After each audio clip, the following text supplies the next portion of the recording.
Dr. Suraj Chirania, MBBS MD DM in Clinical Hematology and Bone Marrow Transplant। मैं अभी HCG cancer hospital Mumbai में bone marrow transplant physician और haematologist consultant के position पे हूँ।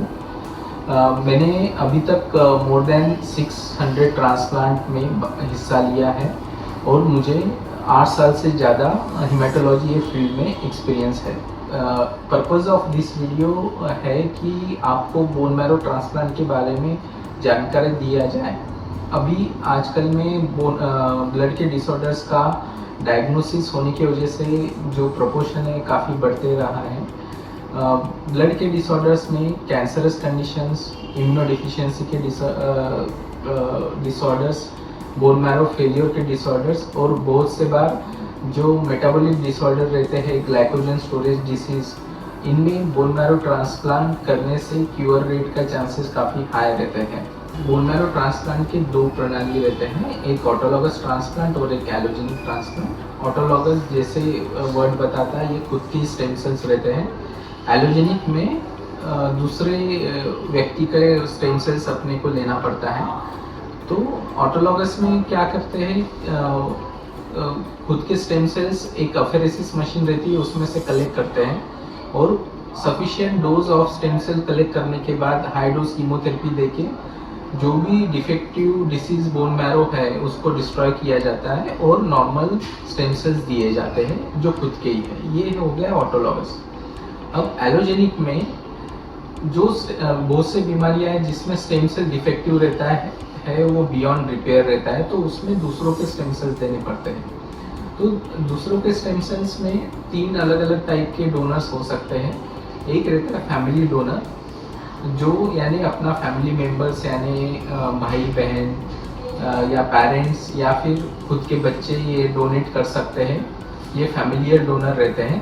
But ये फैमिलियर डोनर बहुत से बार अराउंड 30% लोगों में ही कारगर रहते हैं, 70% लोगों में फैमिली डोनर नहीं रहता है।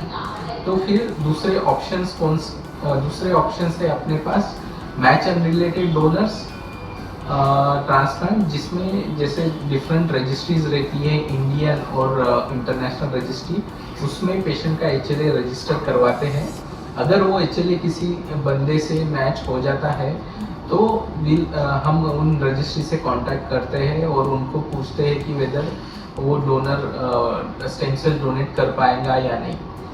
तीसरी प्रणाली है अम्बिलिकल कॉर्ड ट्रांसप्लांट, जिसमें जब बच्चा पैदा होता है जो अम्बिलिकल कॉर्ड रहता है उसमें 50 to 70 ml ऑफ ब्लड रहता है। ये blood is rich in stem cells, तो ये स्टेम सेल्स हम प्रिजर्व कर सकते हैं। जो प्रोसीजर रहती है क्रायो प्रिजर्वेशन, उसके ज़रिए अम्बिलिकल कॉर्ड ट्रांसप्लांट में अभी 2 टाइप के अम्बिलिकल कॉर्ड प्रिजर्वेशन रहते हैं। एक पर्सनल जो इंडिविजुअल बेसिस का प्रिजर्वेशन है और सेकेंड बहुत ही इंटरेस्टिंग कंसेप्ट है community cord preservation.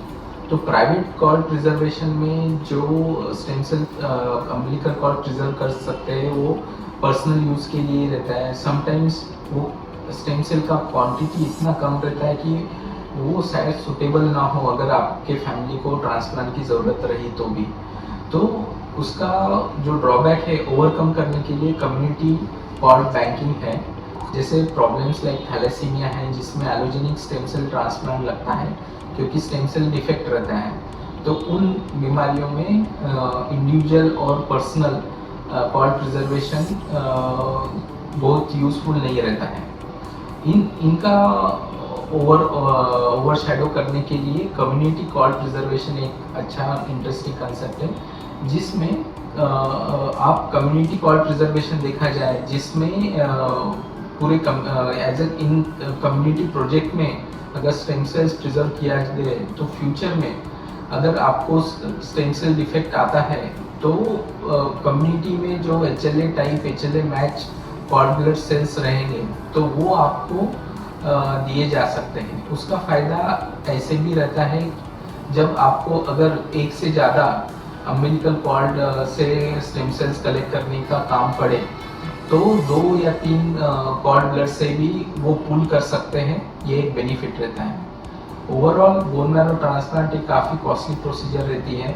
Life cell के ये कम्युनिटी कॉर्ड प्रिजर्वेशन प्रोग्राम में जो स्टेम सेल की कॉस्ट के लिए भी ये लाइफ सेल ये हेल्प करता है, तो पेशेंट का ओवरऑल कॉस्ट कम करने में ये काफ़ी कारगर है। तो सो एज ए हेमेटोलॉजिस्ट अगर मुझे आपको सजेशन देना है कि प्राइवेट कॉर्ड बैंकिंग और कम्युनिटी कॉर्ड बैंकिंग में से कोई ऑप्शन चूज़ किया जाए, तो मैं कहूँगा कि कम्युनिटी कॉर्ड बैंकिंग ये बहुत लुक्रेटिव ऑप्शन है।